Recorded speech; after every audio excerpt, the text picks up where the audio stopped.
Okay, 101, welcome to my little dive chart refresher video. This is just a quick refresher, a once-over to get us back up to speed. This is not going to be super in-depth about everything there is to know about these charts.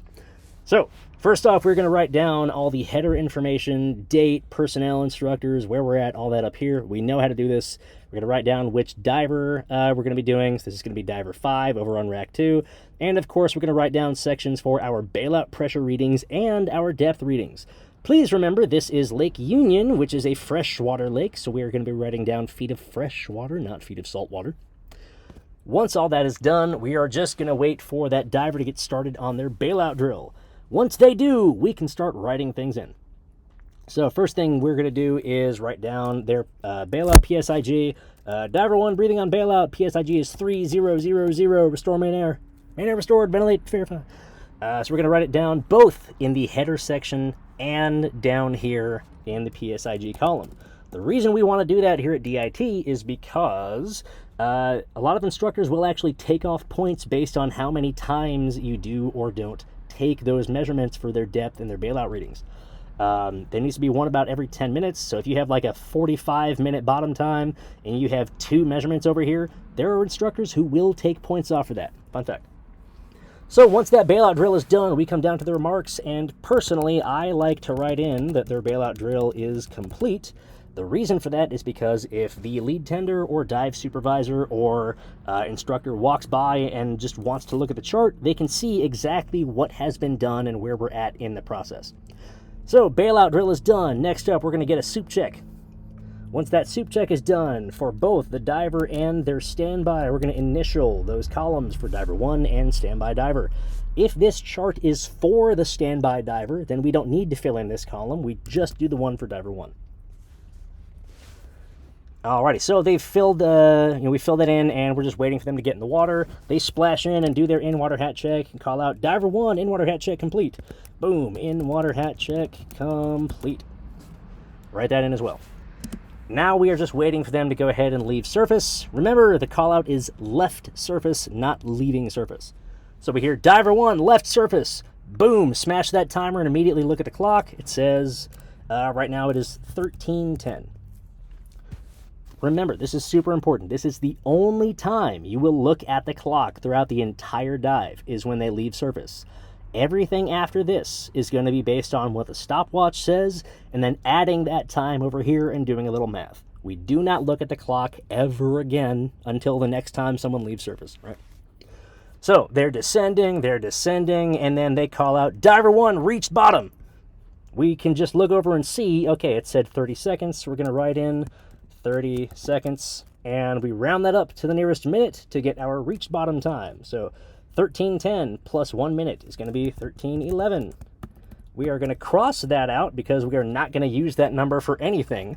All the math we do later on is going to be based on this time, not this time.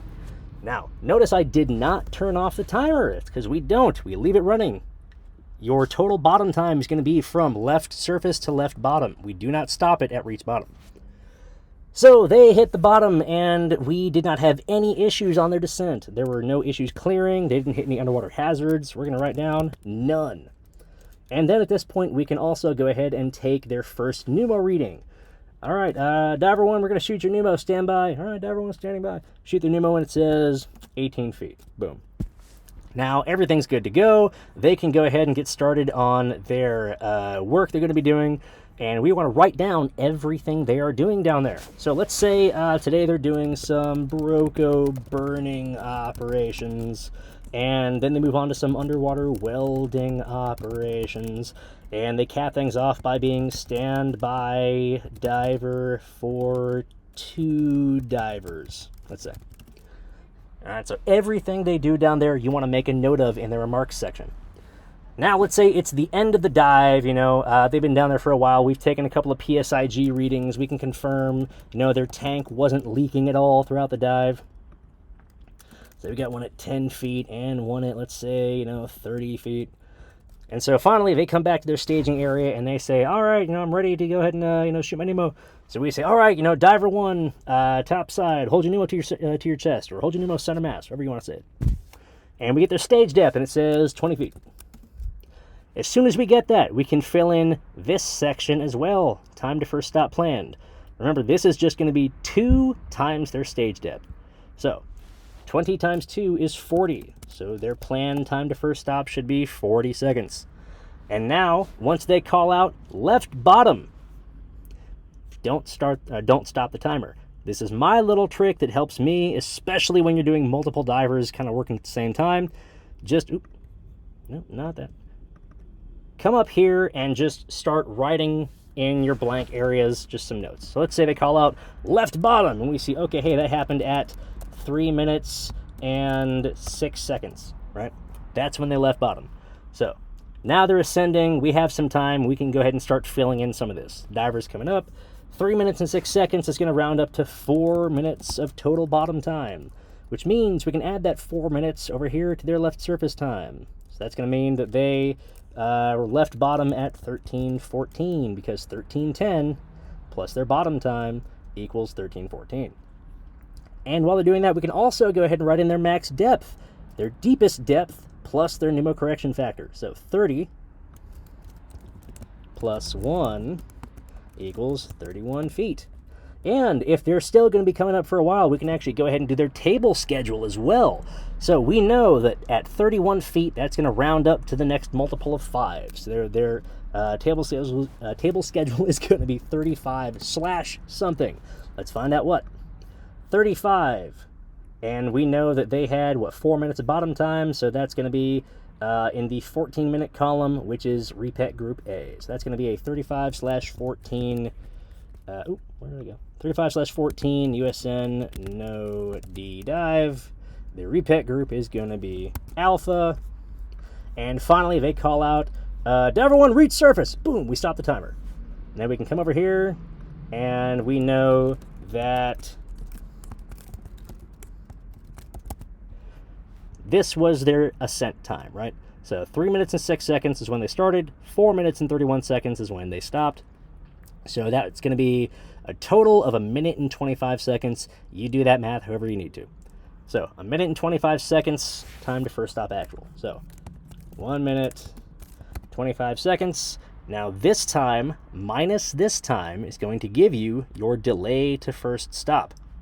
So the difference between 40 seconds and 1 minute and 25 seconds is going to be 45 seconds. So we're going to put down 45 seconds, which is a delay. However, since there were no problems, it was just slow, we're going to write down none in holds on descent.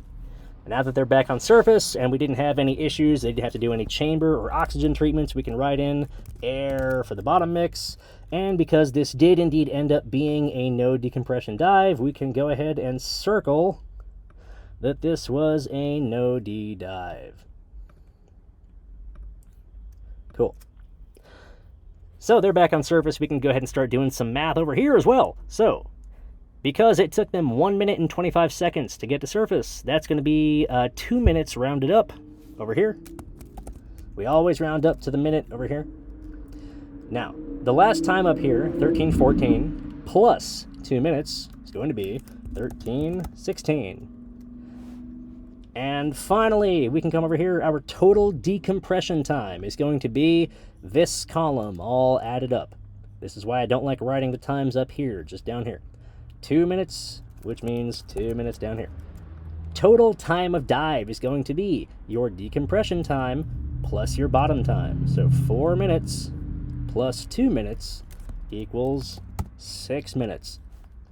And that is how you complete a dive chart start to finish.